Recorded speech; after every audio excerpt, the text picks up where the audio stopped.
كل نفس ذائقة الايه؟ شوف الآية ديت يقول لك كل نفس ذائقة الايه؟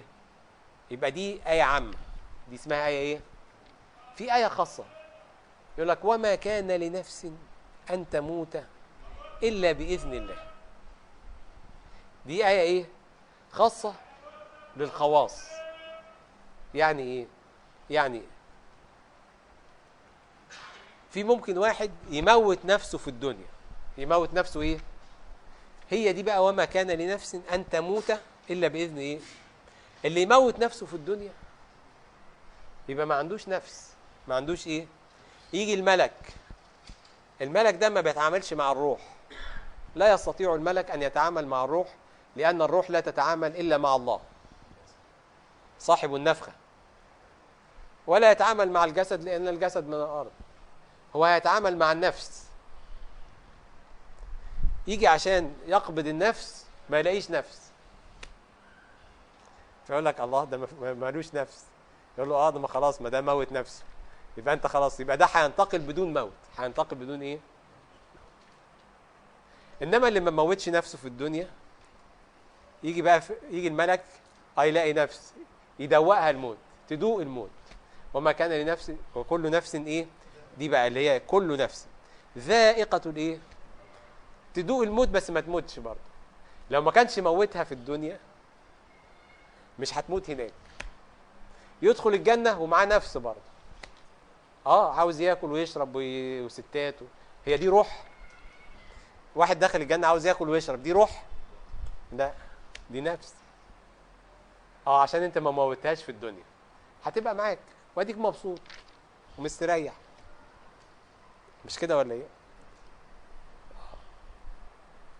انما لازم الواحد يموت نفسه في الدنيا عشان لا تنتقل معه، انما لو ما موتهاش هتنتقل ايه معاك يا جميل. هي هتدوق الموت ومش هتموت. كل نفس ايه؟ ذائقة، تدوقه بس ايه؟ وذوقان الموت ده بقى طعمه جميل. الموت ده طعمه جميل جدا. الموت ده حاجة وهمية جدا، الناس فاكراه هو ربنا بيقول الموت الموت الموت عشان ياخد الناس على قد ما هي فاهمة يعني.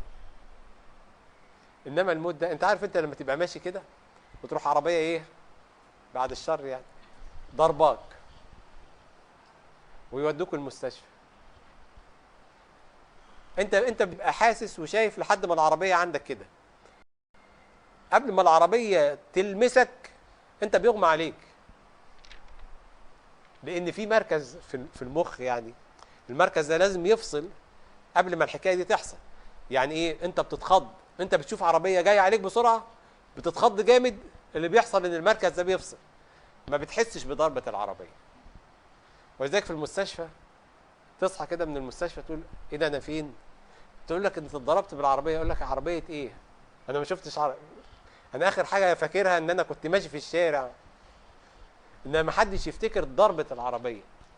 برضو الموت ده ما تقدرش، ما فيش حاجة اسمها الموت، هي انتقالة، هي انتقالة بتحصل لك، وهي لقاء لله، لقاء خاص. يعني انت بتبقى عايش في الدنيا كده وتبص تلاقيك مع ربنا، ايه اللي حصل؟ انت ما تعرفش ايه اللي حصل. يقول لك موت، انا ما حسيتش بيه، ايه الموت ده؟ انت فهمت؟ يبقى اسمه ده يبقى الموت ده هو اللقاء الخاص بالله. اللقاء الخاص بالله يا اما بالحال يا اما بالموت. يعني يا اما انت يحصل لك اللقاء الخاص بالله دوت بحالك في الدنيا انك تموت نفسك، يا اما بالموت اللي هو بقى التجلي الذاتي اللي احنا قلنا عليه بقى ده. واللقاء الخاص بالموت طعمه احلى بكتير. ليه بقى؟ لان يا جماعه لو انت عايش في الدنيا وموتت نفسك مهما كان انت موتها وكل حاجه، ولكن الروح ليها تدبير، ليها انشغال بتدبير الجسم وتدبير الخلق. يعني انت مثلا مسؤول عن الناس ومسؤول عن نفسك، فالروح بتاعتك مش فارغه، لا خلاص.